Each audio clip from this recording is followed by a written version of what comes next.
Hace unos días, por cierto, presentábamos uno de los episodios que hemos estado trabajando en los últimos tiempos, yo diría un año o así, que son los viajes temáticos. Estos viajes temáticos en el libro total, pues justo han marcado ya un ciclo de 12 viajes temáticos en este año que los hemos estado produciendo. Y estos viajes temáticos, decíamos ese día, pues vienen a proponer o a hacer una suerte de libros extendidos que permiten al interior del libro viajar por itinerarios diversos a través de un hilo conductor, una temática, y detenerse, yo creo que muy importantemente, detenerse en esa plena libertad del lector, el explorador, en cualquiera de los dispositivos que brindamos al interior del libro, sean videoconferencias, sean títulos, temas, imágenes, música. Y a mí me gusta mucho pensar y contar esto, ¿no? Empezamos en inicio con el viaje temático por la prehistoria, y de ahí hemos dado un salto por todos los procesos históricos más emblemáticos, imperios, pasando por la mitología clásica, pasando también pues por algunos hitos de la literatura y sobre todo de la literatura latinoamericana, a cargo de Bruno Longoni, que es nuestro especialista, investigador y doctor, especialista en literatura, que es profesor también en la UIS. Con él hacíamos estos viajes y pues hemos cerrado, y creo que muy apropiadamente para este libro, hemos cerrado por ahora nuestro ciclo de viajes temáticos justamente con la ciencia ficción. Entonces es como si hubiésemos pasado desde las cuevas con pictogramas a los viajes intergalácticos. Entonces estamos aquí precisamente para presentar ese último, con especial atención pues en la ciencia ficción. Todos estos días se han discutido pues muchos de los temas que abordan la ciencia ficción, las preocupaciones fundamentales que este género ha venido a representar pues en la actualidad, ¿sí? Una suerte de crónica que se viene presentando ya no solamente para avisorar un futuro, sino también para hablar de un presente. Un género literario que, como ustedes también saben, se ha tomado la gran pantalla desde el inicio de los tiempos. Es emblemático, por ejemplo, Viaje a la Luna de 1902 de Georges Méliès, el gran cineasta francés.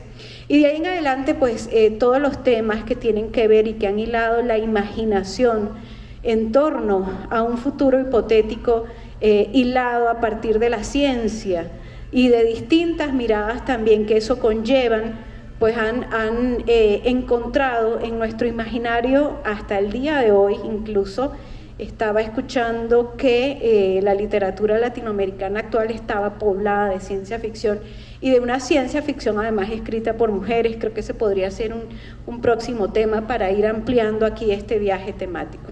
Entonces, partiendo, pues Bruno, pues como tú bien manejas, esa ciencia ficción que avisora un futuro a partir del progreso científico,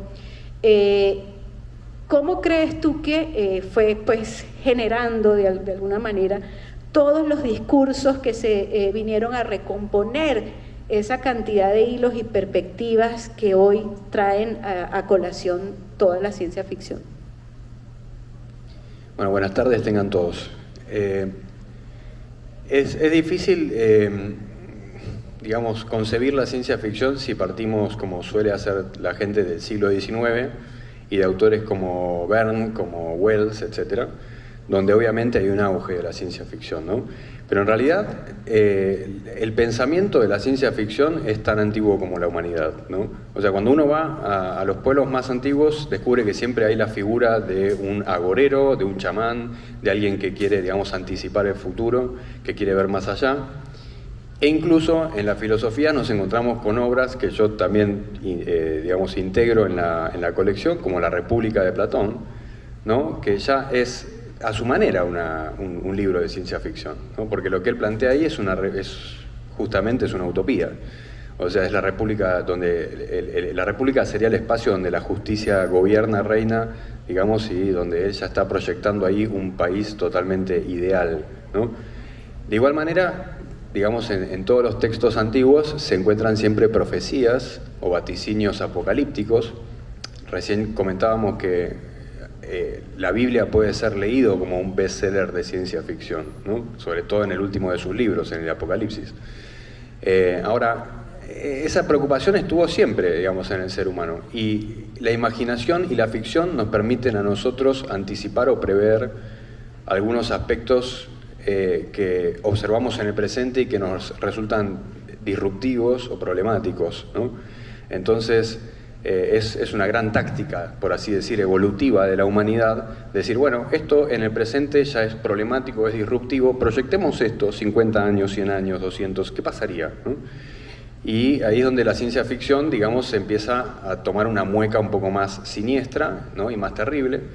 Y hay un determinado momento que me parecía muy interesante a medida que iba confeccionando la colección, y es que hasta el siglo XIX pareciera que la humanidad participa de cierta esperanza u optimismo, ¿no? Y abundan más las utopías que otra cosa. Y a partir del siglo XIX, yo diría que ese es como el quiebre, ¿no? La revolución industrial, las sociedades modernas, el avance, digamos, sistemático de la tecnología, ya no como algo, digamos, más o menos lateral o oblicuo, sino como algo que, digamos, con lo que se convive diariamente, cotidianamente. De repente empiezan ese avance, digamos, apabullante de la tecnología, empieza a suscitar una serie de interrogantes, ¿no es cierto?, sobre la relación del hombre con las máquinas, la relación con el entorno, con la naturaleza, con la tecnología, ya en el siglo XX, y actualmente con las computadoras, con las conexiones, etcétera, ¿no?, que es incluso más, o con la inteligencia artificial, ¿no?, que es como la histeria de los últimos tiempos, digamos. Entonces, en ese sentido, ahí hay un quiebre. Y de repente pasamos de las utopías a las distopías, ¿no? Y pasamos de los vaticinios tecnológicos a veces luminosos, como los encontramos en las novelas de Julio Verne, ¿no es cierto?, donde se augura, por ejemplo, un tren de gran velocidad, o se auguran viajes interplanetarios, o ese tipo de cosas, pero en novelas que son muy luminosas y que nosotros leemos con mucho candor a nuestros hijos, y de repente ya en el siglo XX eso cambia, ¿no es cierto? O sea, ya no hay tanta esperanza, digamos, la esperanza trueca en espanto de repente, y la ciencia ficción se convierte en un género mucho más oscuro, ¿no? Evidentemente, o sea que esa es una primera premisa, ¿no? Sí, fíjate, yo creo que pues todos hemos sido consumidores o somos consumidores de ciencia ficción.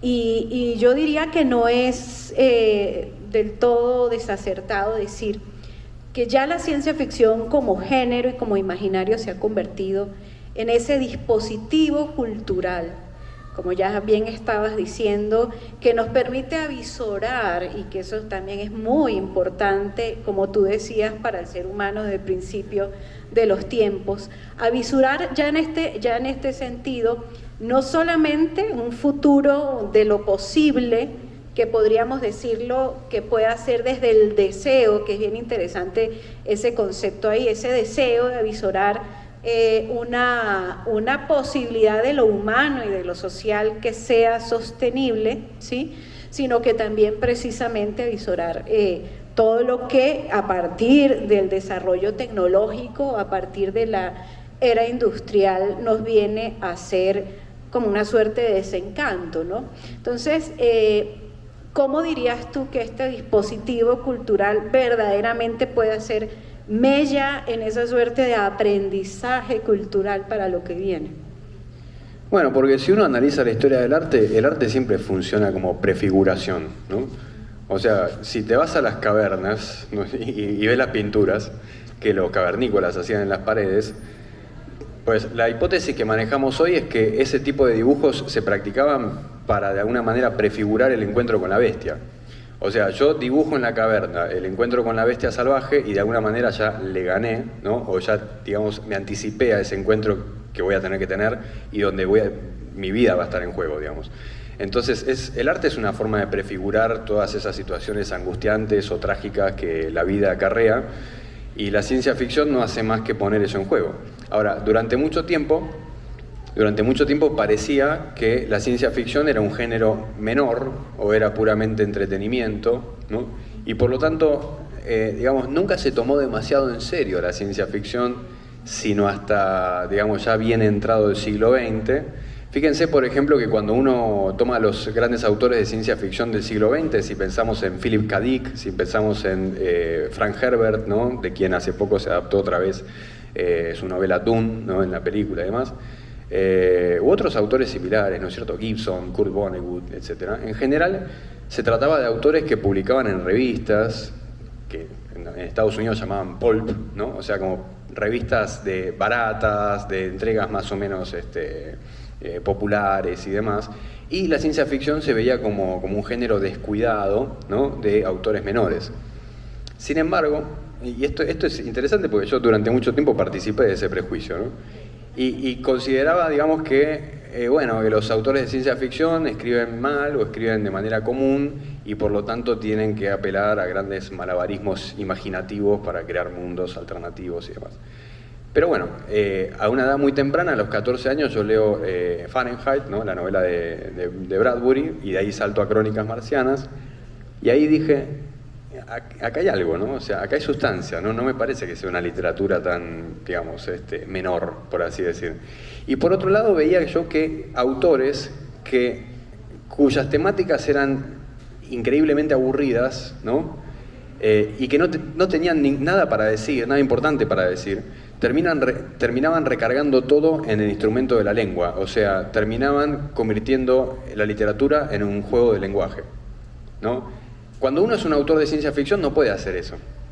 No lo podés hacer porque ya estás proponiendo un mundo totalmente distinto y alternativo, ya estás exigiendo, por así decir, en el plano del contenido, algo muy difícil de imaginar, y si encima te pones barroco con el lenguaje, digamos, ya se complica por completo. Entonces, en realidad, el barroquismo de algunos escritores, después pasando los años, se me tornó sospechoso. Es como que, ¿no será que este autor hace pirotecnias con el lenguaje porque en realidad no tiene imaginación y no tiene nada para decir? Y en ese sentido, ahí de repente los autores de ciencia ficción volvían a mí con una nueva valoración, ¿no? Porque bueno, pucha, o sea, hay que construir un mundo como el que construyen buena parte de estos autores, porque son mundos complejísimos, ¿no? A veces galaxias enteras, digamos, universos que tienen todo un sistema de reglas y de leyes distinto del nuestro, o sea que hay que tener una imaginación notable. Y yo pienso que la imaginación es la base de la literatura, ¿no? O sea que en ese sentido no hay un género más literario que la ciencia ficción. Y no hay un género más literario, pero yo diría más contestatario y más filosófico en medio de todo, cuando está denunciando continuamente esa suerte de antropofagia cultural desde la tecnología, desde la biotecnología, desde toda la mirada incluso apocalíptica y de toda esa huella que el ser humano de alguna manera pues ha ido marcando. Y por eso es que a mí me gusta pensar, y lo decías tú bien al principio también, y es que al principio, o sea, se organizó en la literatura esa ciencia ficción que anticipaba un futuro, pero también era todavía esa fe en el progreso, muy decimonónico todavía, esa fe en la tecnología que incluso estaba por venir, ¿sí?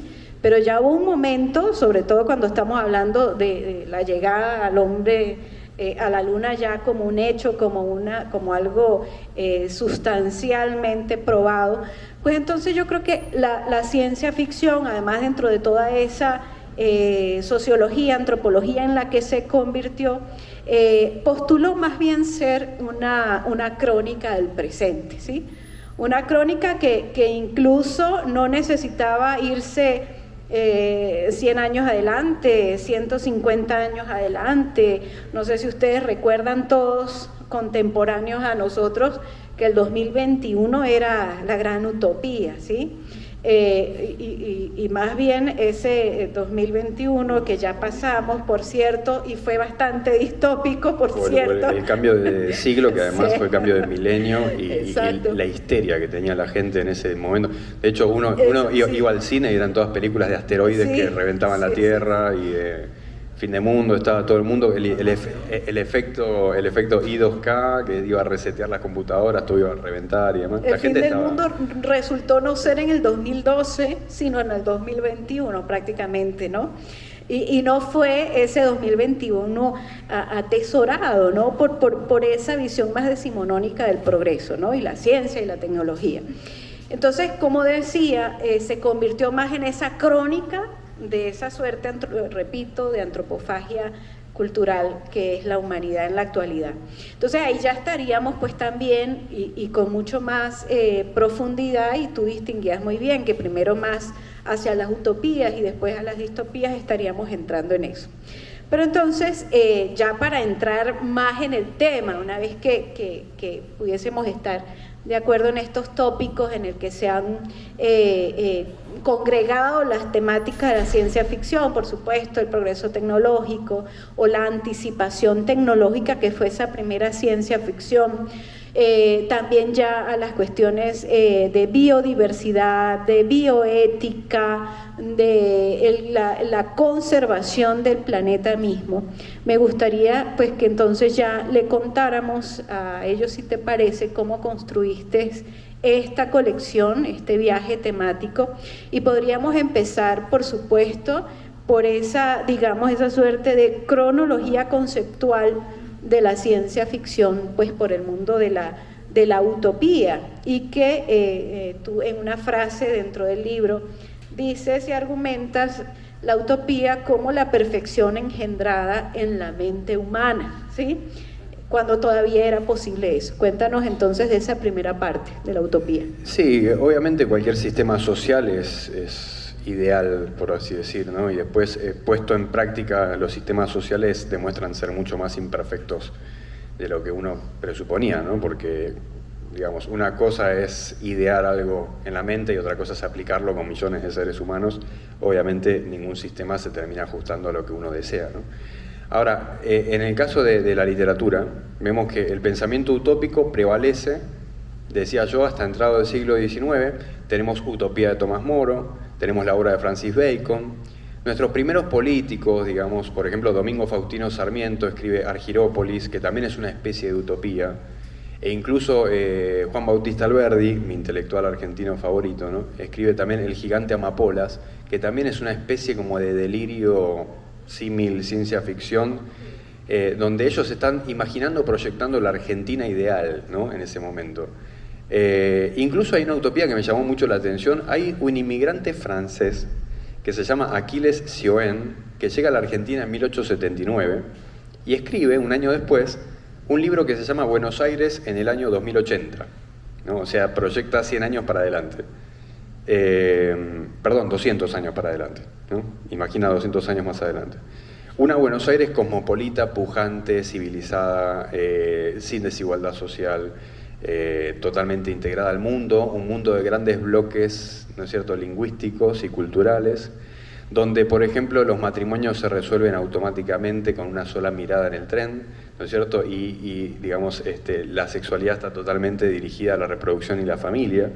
Bueno, digamos que la chingó, o sea, pifió horripilantemente, ¿no? Porque uno ve la actualidad. De hecho, él proyectaba un futuro superpoblado e imaginaba que Argentina iba a tener 33 millones de habitantes. Bueno, hoy tiene 45, así que se quedó bastante corto, ¿no?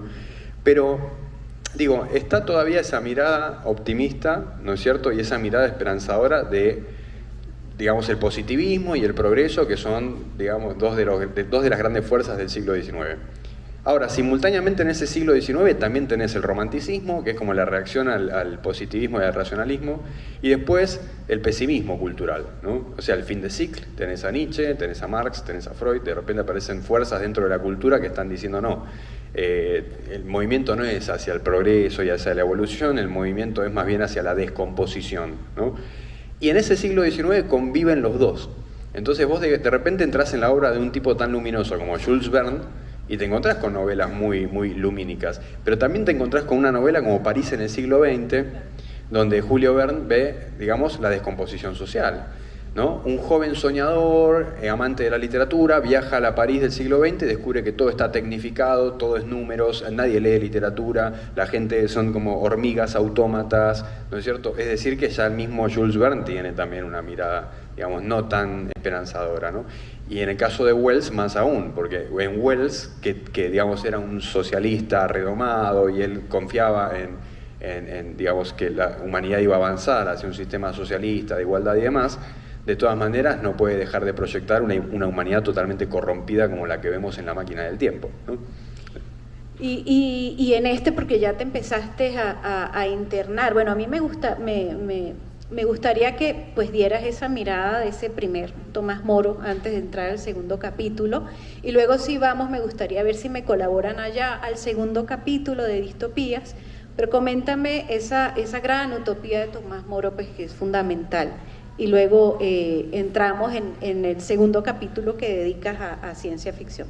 Sí, en el caso de Thomas More es muy importante porque además tiene que ver con un movimiento, con un momento de muchísima inestabilidad, digamos, política, ¿no? En la Inglaterra de Enrique VIII. De hecho, a él lo van a terminar condenando a muerte, digamos.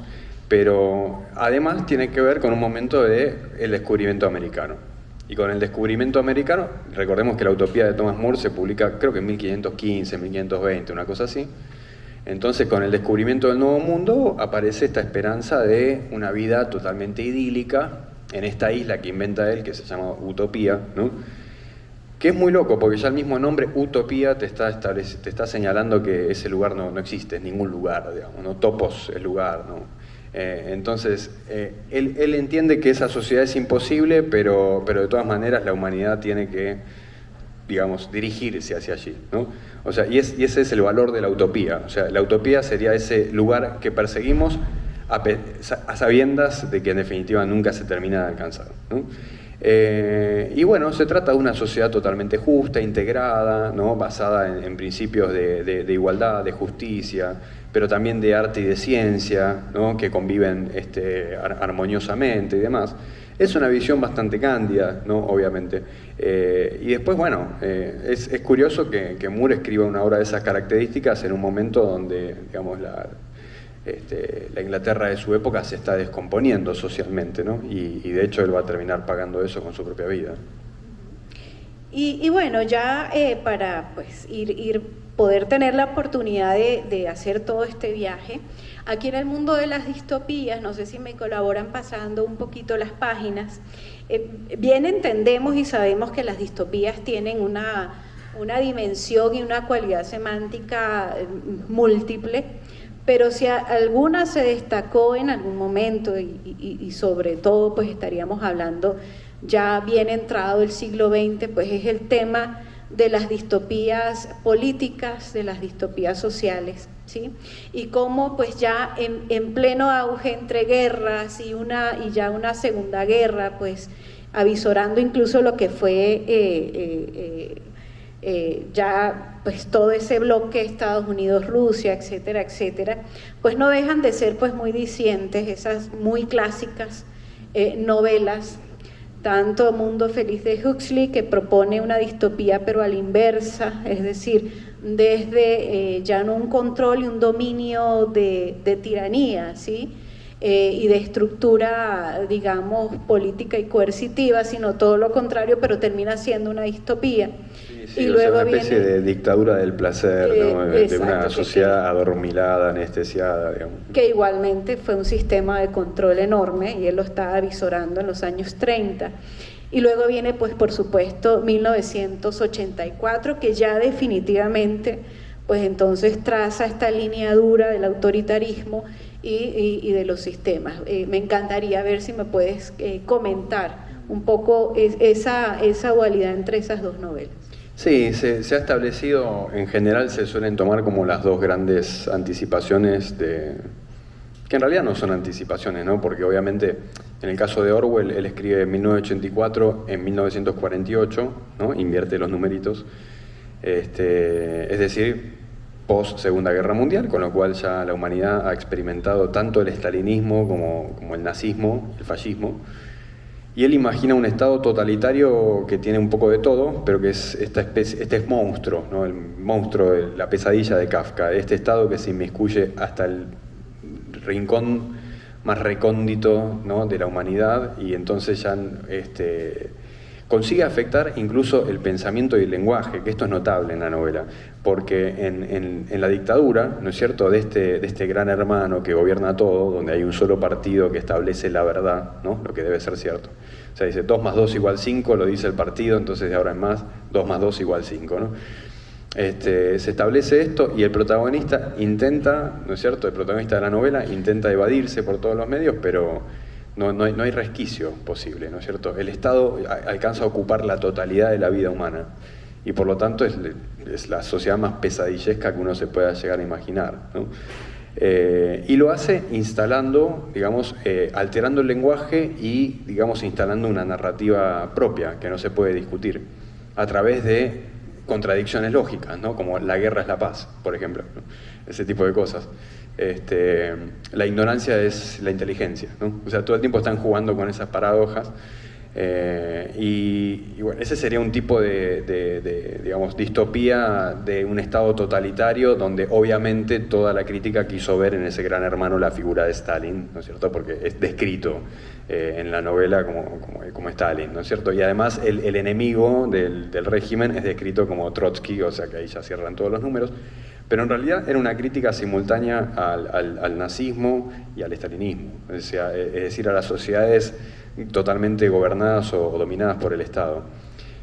A mí siempre me pareció más interesante Brave New World, ¿no? O sea, Un Mundo Feliz, ¿no? Eso se debe traducir como Mundo Feliz, de Huxley. ¿Por qué? Porque me parece que es una mirada todavía más profunda, ¿no es cierto? Porque si bien Orwell está preocupado en el Estado y tiene muy buenos motivos para estar preocupado por el Estado, Huxley está más preocupado por el ser humano, ¿no?, y por la naturaleza del ser humano, y cómo su principio de placer, ¿no es cierto?, y esa tendencia evolutiva a evitar el dolor va a terminar haciendo del propio ser humano su propio carcelero, ¿no? Entonces se vive en una sociedad donde todos consumen soma, que es una especie como de pastilla, ¿no es cierto?, que te hace sentir bien todo el tiempo. La gente evita todo tipo de conflicto, las relaciones sexuales también están como, ¿cómo decirlo?, como desprovistas, ¿no es cierto?, de toda humanidad.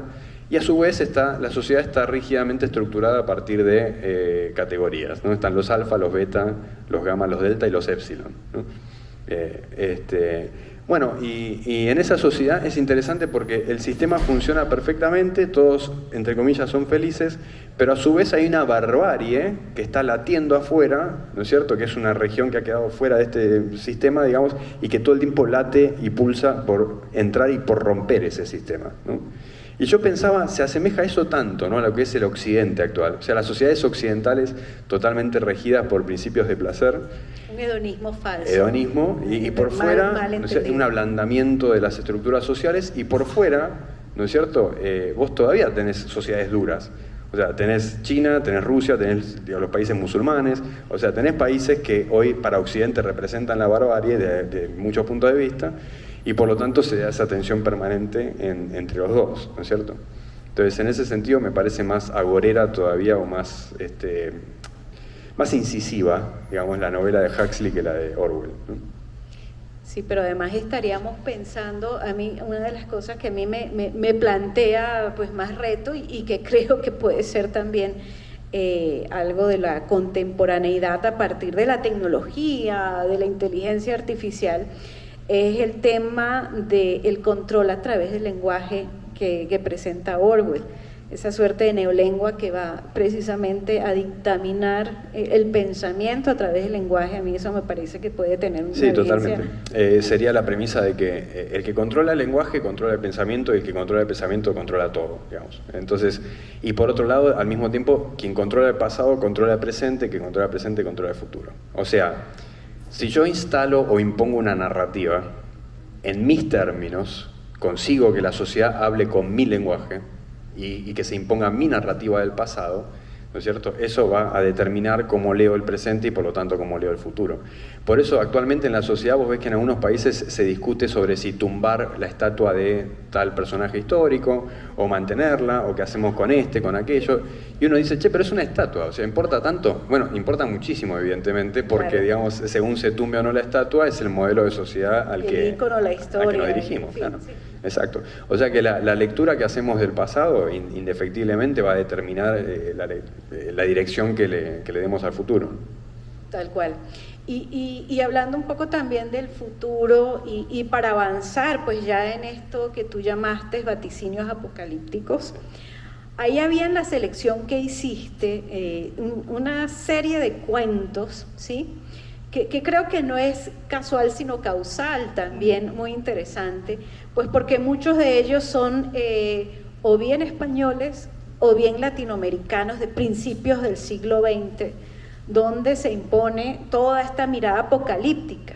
Bruno hace una selección que va desde el apocalipsis bíblico como el primer vaticinio apocalíptico, y me pareció muy afortunada esa selección, pero también entonces haces una selección de esta mirada desde Latinoamérica, si bien se estaba pensando en el progreso tecnológico al mismo momento en otros ámbitos geográficos, digamos aquí en Latinoamérica de hace ciento y tantos años, teníamos muy presente la mirada apocalíptica. No sé si quieres hablarme de alguno de los personajes que elegiste, los cuentos que elegiste. Bueno, pues fíjate que yo recién decía que en el siglo XIX confluye el romanticismo con su pesimismo y su visión, digamos, desangelada de la historia, y el positivismo y la ciencia con la idea de progreso y demás. Están las dos.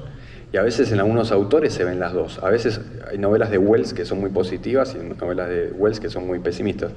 Bueno, al mismo tiempo se ve en la ciencia ficción del siglo XIX, ves vaticinios tecnológicos que son anticipados con mucha expectativa, por ejemplo, viajes interespaciales, viajes a la Luna, o 20.000 leguas de viaje submarino, etc. Pero a su vez, hacia final de siglo, empezás a ver como vaticinios apocalípticos, ¿no? Sobre todo, y esto pasa siempre que la humanidad llega a final de siglo. Sí, finisecular. En cambio de siglo, o sea, nosotros somos adictos al sistema decimal, ¿no? Evidentemente creemos que si la humanidad se va a extinguir, lo tiene que hacer en un número redondo, ¿viste? No se puede extinguir en el 1933, se tiene que extinguir en el 2000, ¿viste? Uy, 1900. Bueno, o en 1900, claro. Lo cual es totalmente arbitrario, por supuesto, ¿no? Pero bueno, es curioso esto, porque en las letras europeas y anglosajonas en general abundan los vaticinios tecnológicos. En las letras latinoamericanas, simultáneamente, los vaticinios apocalípticos. Entonces vos ves que en el modernismo finisecular, tanto en Rubén Darío, Leopoldo Lugones, bueno, qué sé yo, todos, Abraham Valdelomar, empiezan a escribir cuentos que tratan sobre el fin del mundo, ¿no? Es notable, por ejemplo, el caso de Lugones, en Las Fuerzas Extrañas, contiene dos cuentos muy famosos. Uno de ellos es La lluvia de fuego, ¿no es cierto? Otro es La estatua de sal. Simultáneamente Abraham Valdelomar está escribiendo Finis de Solatrix Veritas. Que se me parece fantástico. Sí, es fantástico, ¿no? Un tipo que se despierta miles de años después de haber muerto y el mundo se está acabando, el sol es un punto negro en el horizonte que se está extinguiendo y solamente aparece un esqueleto a su diestra y él le pregunta qué va a hacer, no sé qué, entonces hinquémonos a rezar, recemos por Jesucristo, y al final les voy a arruinar el cuento a todos. Por favor, vale la pena arruinarlo. Al final del cuento, esta persona escéptica que está al lado le dice, no te molestes, no vale la pena, nos vamos a morir todos, no sé qué. Dice, no, Cristo nos salvará, no sé qué. Y al final del cuento, el otro revela, Cristo soy yo, ¿no? Fantástico ese cuento. Ese cuento es una patada, digamos. Pero bueno, y así muchísimo. Hay uno muy interesante de autor peruano, Clemente Palma, que se llama La última rubia. Y él imagina una sociedad del, no sé, el año 5000, no sé qué, donde ya no quedan caucásicos, ¿no? O de pura cepa. Y entonces el protagonista está buscando la última mujer rubia que queda con vida para que sobreviva la raza blanca, por así decirlo, ¿no? Y los que están gobernando el mundo son los asiáticos, ¿no? O sea que bastante bien, digamos, perfilado el cuento. Y al final de cuentas, bueno, consigue la rubia, tienen un hijo, no sé qué, resulta que la rubia era oxigenada, o sea que realmente la raza caucásica ya estaba extinta. Es interesante también porque esta cuestión del discurso racial que estaba tan de moda en esos años, ¿no? y que iba a estar de moda hasta mediados del siglo XX, cuando ya después del nazismo, digamos, la idea de pureza racial y todo esto obviamente cae en desuso. Pero es un gran tema en los escritores latinoamericanos de principios de siglo, ¿no? O sea, ¿cuál es nuestra raza? ¿De dónde venimos? ¿Cuál es nuestro destino racial, por así decir? Y esto durante muchos... Yo pienso que ellos lo viven como de alguna manera trágica, ¿no? Como quien dice, bueno, somos un mestizaje, somos híbridos y por lo tanto no tenemos un destino definido, por así decir, ¿no? Mientras que Estados Unidos simultáneamente tiene lo que se llama un destino manifiesto, ¿no? La doctrina Monroe había hecho de Estados Unidos como la superpotencia, digamos, americana, y ellos entendían que América Latina era como el patio trasero, ¿no? Entonces el destino manifiesto de Estados Unidos es finalmente desembarcar en América Latina e integrar todo eso, ¿no? Y frente a eso, fíjense que el gran miedo que ellos tienen, los modernistas, no solo es al fin del mundo, sino también es a Estados Unidos. Absolutamente. De hecho, en nuestra América, ya el título nuestra es recuperemos la palabra América que nos robaron los norteamericanos, ¿no? O sea, el enemigo es Estados Unidos. A quienes ellos tratan de Calibán, ¿no? O sea, el ensayo de Rubén Darío, por ejemplo, ¿no? O el famoso libro de José Enrique Rodó, Ariel, que es fantástico, ¿no? Donde él plantea que la raza latina sería la heredera de la gran tradición grecolatina y los ideales helenísticos occidentales, y Estados Unidos sería el Calibán, o sea, el monstruo industrial, moderno, que viene a aplastarnos en cualquier momento, ¿no? Y materialista y superficial. Entonces, esa visión de Estados Unidos que plantean ellos ahí, después fue heredada totalmente por las izquierdas durante el siglo XX, donde siempre el discurso de izquierdas planteaba esa lectura de la historia, ¿no? América Latina sería un reservorio de espiritualidad, de arte y de desarrollo humano, y Estados Unidos sería el monstruo industrial que viene a plantar sus fábricas, avasallarnos con sus mercaderías, invadir nuestros mercados, etcétera, etcétera, ¿no? O sea, es un discurso que después en el siglo XX cobró vuelo, digamos. Entonces, bueno, ellos tenían ese miedo, y justificado, sin duda, ¿no? Porque a las luces de lo que sucedió en el siglo XX, digamos, tan errados no andaban, ¿no? Evidentemente. Y ahí también es muy diciente ese otro cuento que lograste incorporar a la colección, La Última Guerra. Eso me parece también pues muy, muy interesante, en torno a qué realmente, cuál va a ser ese derrotero final de nuestra serie Estar Acá, me parece profundo. Pero si te parece, y un poco, pues porque no establecemos una línea cronológica como tal, me gustaría que retrocedamos un poco a esos imaginarios también decimonónicos, ¿sí? Que tienen que ver con la era industrial, y tú estabas diciendo ahorita monstruos, la creación de monstruos, y es esos monstruos que se generan a partir de la llegada de muchos procesos y muchas aperturas. O sea, yo creo que ahí clave fue, por supuesto, la literatura victoriana durante todo el siglo, ¿sí? Y de alguna manera eso sigue impregnando mucha de la literatura actual. Entonces, Bruno en el próximo capítulo pues habla de esos mitos prometeicos, y creo que está sumamente muy acertado ese título.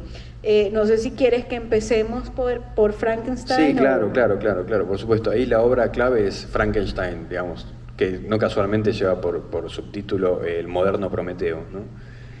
Donde ahí Mary Shelley, digamos, articula, ¿cómo decirlo?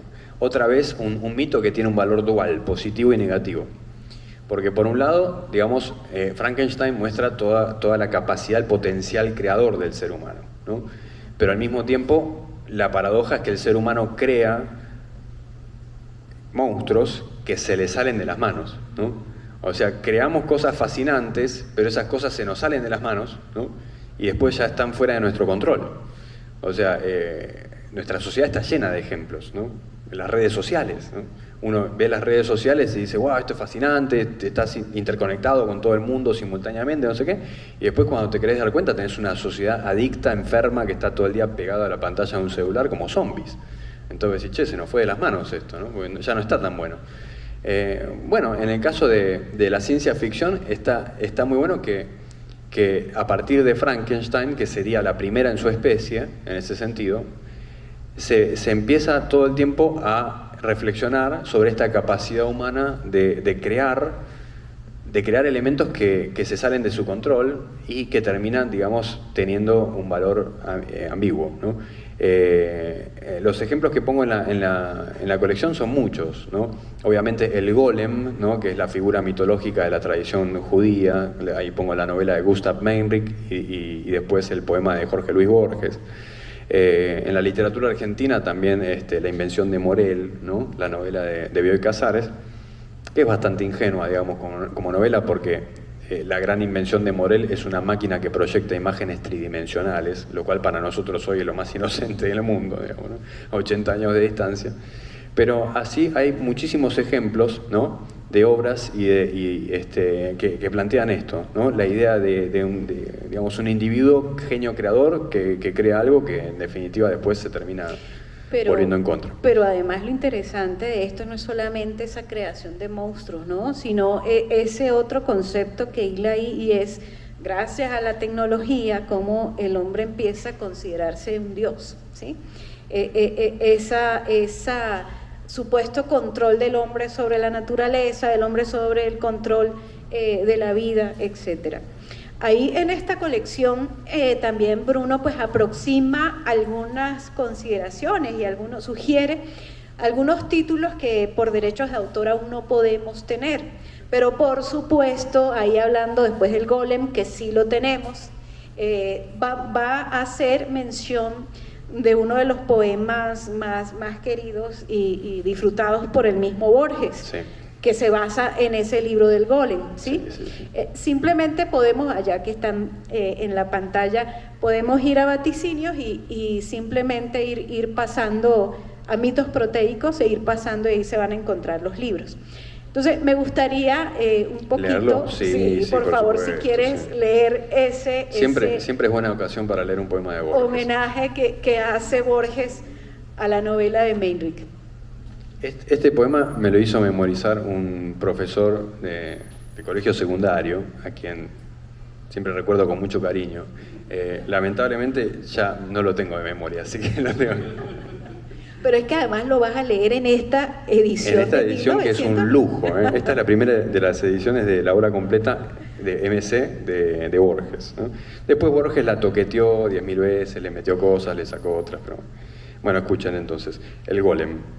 Si, como el griego afirma en el Cratilo, el nombre es arquetipo de la cosa, en las letras de rosa está la rosa y todo el Nilo en la palabra Nilo. Y hecho de consonantes y vocales habrá un terrible nombre, que la esencia cifre de Dios y que la omnipotencia guarden letras y sílabas cabales. Adán y las estrellas lo supieron en el jardín. La herrumbre del pecado, dicen los cabalistas, lo ha borrado y las generaciones lo perdieron. Los artificios y el candor del hombre no tienen fin. Sabemos que hubo un día en que el pueblo de Dios buscaba el nombre en las vigilias de la judería. No a la manera de otras que una vaga sombra insinúan en la vaga historia. Aún está verde y viva la memoria de Judá León, que era rabino en Praga. Sediento de saber lo que Dios sabe, Judá León se dio a permutaciones de letras y a complejas variaciones y al fin pronunció el nombre que es la clave. La puerta, el eco, el huésped y el palacio sobre un muñeco que con torpes manos labró para enseñarle los arcanos de las letras del tiempo y del espacio. El simulacro alzó los soñolientos párpados y vio formas y colores que no entendió, perdidos en rumores, y ensayó temerosos movimientos. Gradualmente se vio, como nosotros, aprisionado en esta red sonora de antes, después, ayer, mientras, ahora, derecha, izquierda, yo, tú, aquellos, otros. El cabalista que ofició de numen a la vasta criatura apodó golem. Estas verdades las refiere Scholem en un docto lugar de su volumen. El rabí le explicaba el universo. Esto es mi pie, esto el tuyo, esto la soga. Y logró, al cabo de años, que el perverso barriera bien o mal la sinagoga. Tal vez hubo un error en la grafía o en la articulación del sacro nombre. A pesar de tan alta hechicería, no aprendió a hablar el aprendiz de hombre. Sus ojos, menos de hombre que de perro, y harto menos de perro que de cosa, seguían al rabí por la dudosa penumbra de las piezas del encierro. Algo anormal y tosco hubo en el golem, ya que a su paso el gato del rabino se escondía. Ese gato no está en Yolem, pero a través del tiempo lo adivino. Elevando a su Dios manos filiales, las devociones de su Dios copiaba, o estúpido y sonriente se ahuecaba en cóncavas alemas orientales. El rabí lo miraba con ternura y con algún horror. ¿Cómo?, se dijo, pude engendrar este penoso hijo y la inacción dejé, que es la cordura. ¿Por qué tiene agregar en la infinita serie un símbolo más? ¿Por qué a la vana madeja, que en lo eterno se devana, dio otra causa, otro efecto y otra cuita? En la hora de angustia y de luz vaga, en su golem los ojos detenía. ¿Quién nos dirá las cosas que sentía Dios al mirar a su rabino en Praga?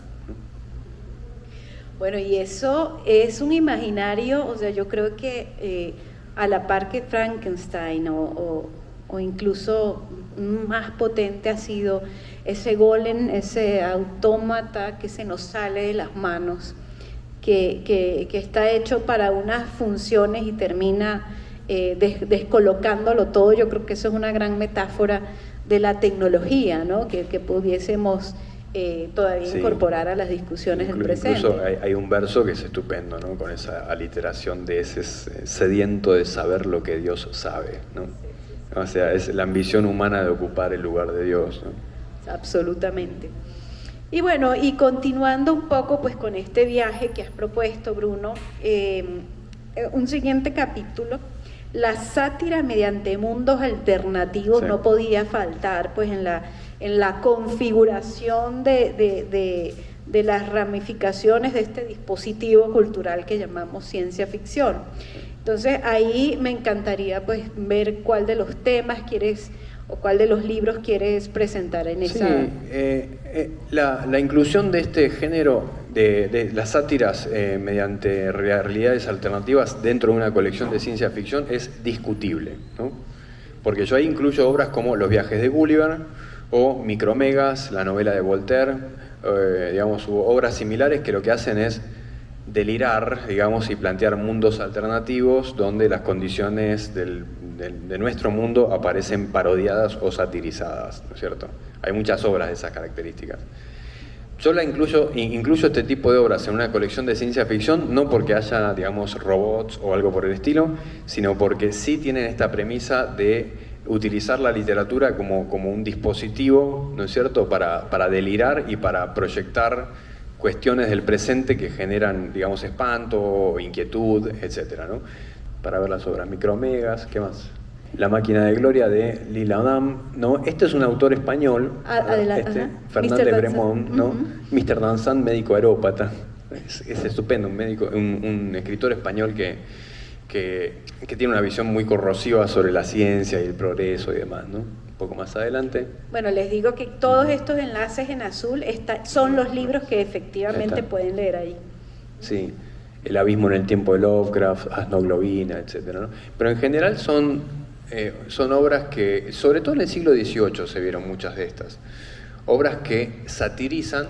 ¿Qué pasa? Había una época, ustedes saben que el siglo XVIII es el siglo de las luces, pero también es el siglo del enciclopedismo, pero del ¿cómo se llama? Se me va ahora la expresión, ¿no? El absolutismo, el despotismo ilustrado, ahí está. El siglo del despotismo ilustrado, o sea, hay reyes, hay enciclopedismo, pero hay muchas cosas que no se pueden decir. Entonces, ¿qué hacemos? Inventamos reinos alternativos y sin querer queriendo, ¿no es cierto? Sí, metemos la pelota. Entonces eso es lo que hacía Voltaire, lo que hacía Swift, digamos. Por eso los grandes satíricos, los grandes parodiadores son de este siglo, ¿no?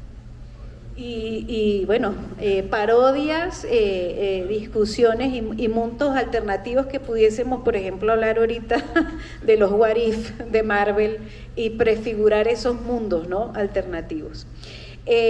Y bueno, y para terminar, esa colección pues no podía faltar tampoco los viajes intergalácticos y el subgénero de space opera. Y quiero leer pues una frase con la que tú introduces este tema que me gusta mucho, ¿no? dice, la posibilidad de lanzar cohetes al espacio para explorar el espacio sideral, ¿qué vino trayendo, no? ¿Qué vino trayendo? Pues la posibilidad de que no hay como salirse del planeta Tierra para vislumbrar en galaxias remotas conflictos similares a los que estamos experimentando a diario. Es decir, esa idea de ir y explorar, pero finalmente lo que estamos haciendo es traspolar los mismos problemas de siempre. Es decir, esa circularidad que se come la cola de la serpiente del espíritu humano, ¿sí?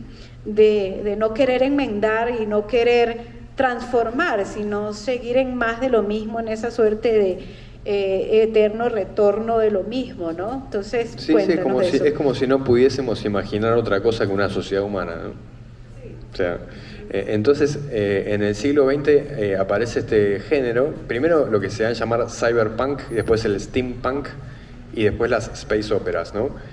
O mejor dicho, primero las space operas. Las space operas serían estas obras que plantean, digamos, un universo completo, una galaxia, etcétera, ¿no? Que está también organizada con cierto sistema político y demás, ¿no? Por ejemplo, la fundación, la trilogía de Asimov sería un ejemplo de space opera. La obra de Rice Burroughs, ¿no? Digamos, creo que el país se llama Tralucidar, una cosa así. Después, bueno, la de Frank Herbert de Dune, obviamente en el cine hay muchísimos ejemplos de esto. Star Wars sería un buen ejemplo, ¿no es cierto? Y demás, donde siempre hay un héroe, se sigue el trayecto del héroe, pero en una galaxia muy remota, etcétera, donde, o casualidad, hay un sistema político similar al que... ¿Cómo? Viaje a las estrellas, Star Wars, etcétera, hay un montón, ¿no? Después, bueno, lo que sería el cyberpunk, que ya sería como una mirada ya más preocupada sobre la tecnología. La novela emblema ahí es Neuromancer de Gibson, que es de 1984, donde se articula por primera vez la expresión Matrix, o sea, Matrix, para referirse a lo que sería el, digamos, ¿cómo se dice? La Internet, ¿no? Que en esa época no existía, pero que después sería efectivamente esa red de redes, ¿no? Después la palabra es retomada obviamente por los hermanos Wachowski en el cine para la película Matrix de 1999 y demás, ¿no? Eso sería el cyberpunk. Pero las space operas, digamos, hay muchas, ¿no? Y yo aquí incluyo, por ejemplo, algunas de Arthur C. Clarke, ¿no es cierto?, que escribe 2001 Odisea del Espacio, y no recuerdo qué más. Bueno, acá tenemos Voces de un mundo distante. Esta es la de Pelucidar, que es la de Rice Burroughs, que es una de las primeras en su especie, ¿no? Que es una trilogía que transcurre en este planeta de Pelucidar. Después Franz Herbert va a hacer lo mismo con Dune, ¿no? Etcétera. Pasa un poquito. Bueno, ahí está Dune, la trilogía de Trantor. Esto es la fundación de Asimov, ¿no? Isaac Asimov. Y creo que hay alguna más para adelante, si no estoy mal. Sí, una novela de Kurt Vonnegut, ¿no es cierto?, que se llama Matadero 5 o La Cruzada de los Niños, que es una novela muy loca, muy rara, sobre la Segunda Guerra Mundial. Vonnegut peleó en Alemania en la Segunda Guerra Mundial, y en medio de un bombardeo en Dresden se imagina que unos extraterrestres visitan la Tierra y tienen todo un contacto espacial muy loco y no sé qué. Y obviamente la novela muy famosa de Carl Sagan, Contacto, que trata sobre una astróloga, astrofísica, que también establece un contacto con extraterrestres y demás. Fue llevada al cine en 1997. Recuerdo que la protagonista era Jodie Foster, ¿no?, haciendo de papel de ella. Así que bueno, hay un poquito de todo. Y bueno, esto de los viajes intergalácticos y ese subgénero space opera, finalmente en ese eterno retorno podríamos decir también que nuevos escenarios mismos protagonistas, es decir, la humanidad siempre en su complejidad no pudiendo ofrecer alternativas realmente diferentes, ¿no? Y quiero contarles entonces que también aquí en este viaje temático ustedes van a encontrar en cada uno de los capítulos una pequeña conferencia de Bruno hablando y ahondando pues en estos temas. Van a encontrar todos los títulos, incluso van a encontrar otras conferencias que iremos sumando. Una de las premisas más interesantes de este proyecto de los viajes temáticos es que son libros en proceso y que van a seguir en continuo crecimiento, ¿sí? y enriquecimiento también. Por ejemplo, algo que no podría faltar para una segunda parte en esta misma colección, y que me voy a comprometer en ello a trabajar contigo, es el tema de pues el cine de ciencia ficción, y de alguna manera pues hacer ese correlato es necesario. Para hacerlo sería fantástico. Entonces esperen, no se descuiden, que de aquí a unos meses abren de nuevo el viaje temático y ya está incorporado todo este tema. 5 minutos o 2 para preguntas, por favor. Bruno, pues bueno, me haces recordar el año pasado, precisamente en esta Unilibro, que estuvo Mario Mendoza, y él, creo que los temas de sus libros también como que proyectó lo de la pandemia, ¿no? O sea, él también esos relatos como muy a lo Julio Verne ha tenido, no, pues, para ahondar, y más que de nuestro país, ¿no? Sobre Mario Mendoza. No soy la persona indicada para responder sobre Mario Mendoza, porque su literatura, ¿cómo digo esto sin caer mal? Creo que está respondida la pregunta. No, bueno, está bien, que si lo hace, bien por él, Leo. Hola, buenas tardes. Yo quería hacer una pregunta, y es si ustedes, o para ustedes, existe algún tipo de diferencia entre el género de ciencia ficción como tal y la fantasía ambientada en el espacio o en el futuro. Bueno, ese sería un subgénero dentro de la ciencia ficción, ¿no? O sea, por ejemplo, todo depende de las preocupaciones de cada época, ¿no? Hay épocas que, por ejemplo, en nuestra época lo ecológico obviamente es una gran ansiedad, pero eso es algo muy moderno. O sea, durante la inmensa mayoría de la historia de la humanidad, lo ecológico no fue un tema. Claro, ahora es un tema porque hay 8 billones de personas, estamos consumiendo y produciendo a un nivel que nunca antes se vio, ¿no? Entonces eso se empieza a ver cada vez más. Greenpeace se funda en los años 70 y empieza a tener incidencia en los años 90. Los partidos políticos verdes empiezan a aparecer en los años 80, 90. Todo eso es nuevo. Entonces, eso sería un subgénero dentro de la ciencia ficción, ¿no? ¿Qué tal, Jessica? Hola, profe. Hola, Sandra. Profe, yo quería preguntarle acerca de por qué siempre en las distopías se vuelca a todo lo industrial, a todo lo numérico, y se deja pues de lado la palabra, la filosofía, el arte, y al contrario, en las utopías es eso lo que, como si ninguna de las dos partes pudieran tener una relación o una equivalencia. Sí, está bien. O sea, a ver, lo que la humanidad siempre ha buscado es un equilibrio, ¿no? Entre la razón y la fe, entre la ciencia y el arte, entre la religión y la libertad, etc. Entonces, lo que ellos ven con preocupación, los escritores, a partir del siglo XIX, es que entramos en la era industrial. Y entonces, el mundo de repente se torna, ¿cómo decirlo? Crece con una magnitud y de una manera donde las sociedades ya se tornan impersonales. Las personas pasan a vivir en ciudades superpobladas, donde hay millones de personas que vos no conocés, y entonces todo se torna muy inhumano y muy impersonal. Eso es en definitiva lo que les hace ruido, por así decir. Entonces no es casual que las distopías empiecen a aparecer sistemáticamente a partir del siglo XIX y sobre todo en el XX, porque ese proceso no hace más que profundizarse y profundizarse, ¿no? Sí, yo pienso que una sociedad más se industrializa, generalmente se vuelve más pragmática, es como que tiene un eje que sería el productivo, y por lo tanto lo artístico, lo humanístico queda un poco de lado, ¿no?